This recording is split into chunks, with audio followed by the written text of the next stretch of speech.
वट सावित्री व्रत की कथा इस प्रकार से है। भद्र देश के एक राजा थे जिनका नाम अश्वपति था। भद्र देश के राजा अश्वपति को कोई संतान न थी। उन्हें संतान प्राप्ति के लिए मंत्रोच्चारण के साथ प्रतिदिन 1,00,000 आहुतियां दी। 18 वर्ष तक यह क्रम जारी रहा।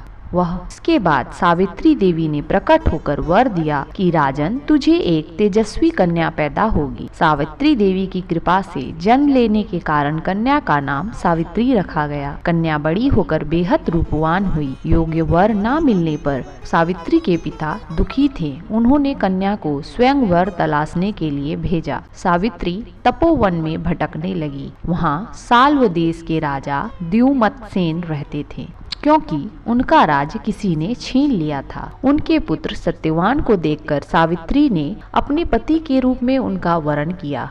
ऋषिराज नारद को जब यह बात पता चली तो वह राजा अश्वपति के पास पहुँचे और कहा कि हे राजन, यह क्या कर रहे हैं आप? सत्यवान गुणवान है, धर्मात्मा है और बलवान भी है, पर उसकी आयु बहुत छोटी है। वह अल्पायु है। 1 वर्ष के बाद ही उसकी मृत्यु हो जाएगी। ऋषिराज नारद की बात सुनकर राजा अश्वपति घोर चिंता में डूब गए। सावित्री ने उनसे कारण पूछा तो राजा ने कहा, पुत्री, तुमने जिस राजकुमार को अपने वर के रूप में चुना है वह अल्पायु है। तुम्हें किसी और को अपना जीवन साथी बनाना चाहिए। इस पर सावित्री ने कहा कि पिताजी, आर्य कन्याएं अपनी पति को एक बार ही वरण करती है। राजा एक बार ही आज्ञा देता है और पंडित एक बार ही प्रतिज्ञा करते हैं और कन्यादान भी एक बार ही किया जाता है। सावित्री हट करने लगी और बोली, मैं सत्यवान से ही विवाह करूंगी। राजा अश्वपति ने सावित्री का विवाह सत्यवान से करा दिया। सावित्री अपने ससुराल पहुंचते ही सास ससुर की सेवा करने लगे। समय बीतता चला गया। नारद मुनि ने सावित्री को पहले से ही सत्यवान की मृत्यु के दिन के बारे में बता दिया था। वह दिन जैसे जैसे करीब आने लगा, सावित्री अधीर होने लगी। उन्होंने 3 दिन पहले से ही उपवास शुरू कर दिया था। नारद मुनि द्वारा कथित निश्चित तिथि पर पितरों का पूजन किया। हर दिन की तरह सत्यवान उस दिन भी लकड़ी काटने जंगल चले गए। साथ में सावित्री भी गई। जंगल में पहुंचकर सत्यवान लकड़ी काटने के लिए पेड़ के ऊपर चढ़ गए। तभी उनके सिर में तेज दर्द होने लगा। दर्द से व्याकुल सत्यवान पेड़ से नीचे उतर गए। सावित्री अपना भविष्य समझ गई। सत्यवान के सिर को गोद में रखकर सावित्री सत्यवान का सिर सहलाने लगी। तभी वहाँ यमराज आते देखे। यमराज अपने साथ सत्यवान को ले जाने लगे। सावित्री भी उनके पीछे पीछे चल पड़ी। यमराज ने सावित्री को समझाने की कोशिश की कि यही विधि का विधान है, लेकिन सावित्री नहीं मानी। सावित्री की निष्ठा,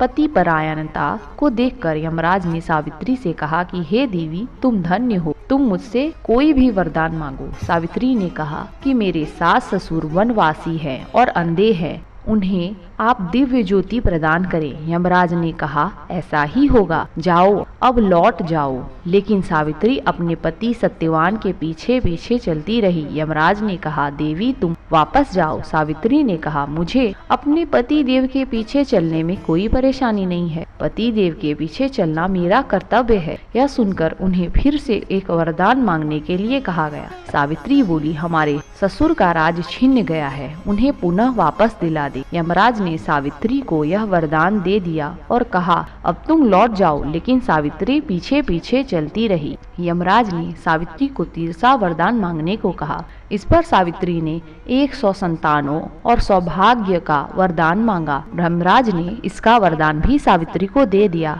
सावित्री ने यमराज से कहा कि प्रभु, मैं एक पतिव्रता पत्नी हूँ और आपने मुझे पुत्रवती होने का आशीर्वाद दिया। यह सुनकर यमराज को सत्यवान के प्राण छोड़ने पड़े। यमराज अंत ध्यान हो गए और सावित्री उसी वट वृक्ष के पास आ गई जहाँ उसके पति का मृत शरीर पड़ा था। सत्यवान जीवंत हो गया और दोनों खुशी खुशी अपने राज्य की ओर चल पड़े। जब वह घर पहुँचे तो देखा माता पिता की दिव्य ज्योति प्राप्त हो गई है। इस प्रकार सावित्री और सत्यवान चिरकाल तक राज्य सुख भोगते रहे। अतः पतिव्रता सावित्री के अनुरूप ही प्रथम अपने सास ससुर का उचित पूजन करने के साथ ही अन्य विधियों का प्रारंभ करें। वट सावित्री व्रत करने और इस कथा को सुनने से उपवासक के वैवाहिक जीवन का जीवन साथी और आयु पर किसी प्रकार का कोई संकट आया भी हो तो वह टल जाता है।